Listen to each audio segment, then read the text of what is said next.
Okay, students.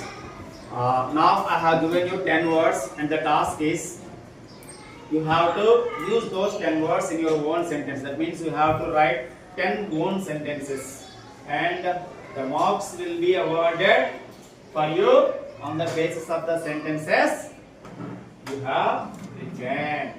ఇక్కడ విషయం గుర్తుంచుకోండి, ఒక వర్డ్ కి ఒక సెంటెన్స్ రాస్తే ఒక మార్క్ ఇంత ముందు ఇచ్చినటువంటిది. But this time just I would like to modify the task. ఏంటంటే మీరు ఇచ్చినటువంటి వర్డ్ ఒక సెంటెన్స్ రాస్తారు కదా, ఆ సెంటెన్స్ లో ఎన్ని వర్డ్స్ ఉంటే అన్ని మార్క్స్ ఇవ్వడం జరుగుతుంది. ఆ సెంటెన్స్ ఒక వర్డ్ ఒక సెంటెన్స్ రాయండి, ఆ సెంటెన్స్ లో ఎన్ని వర్డ్స్ ఉన్నాయో నేను కౌంట్ చేస్తాను. For example beautiful, I saw a beautiful bird.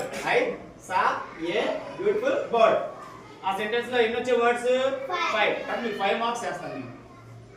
అలా కాకుండా 8 వర్డ్స్ తో అదే బ్యూటిఫుల్ వర్డ్ తో అనే వర్డ్ తో 8 వర్డ్స్ వచ్చేలా ఒక బిగ్ సెంటెన్స్ రాశారు అనుకోండి, 8 మార్క్స్ చేస్తాను. For example, when I was coming to school I saw a beautiful bird. ఇందులో చూసినట్లయితే బోల్ ఎన్ని వర్డ్స్ వచ్చాయి, అప్పుడు మీకు ఎక్కువ మార్క్స్ వస్తాయి. అలాగా కొత్తగా ఆలోచించండి, పెద్ద సెంటెన్స్ తయారు చేయడానికి మీరు ప్రయత్నం చేయండి.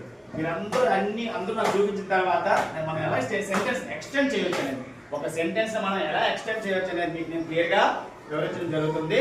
మీరైతే ముందు ప్రయత్నం చేయండి. ఓకేనా? Okay, your time starts now.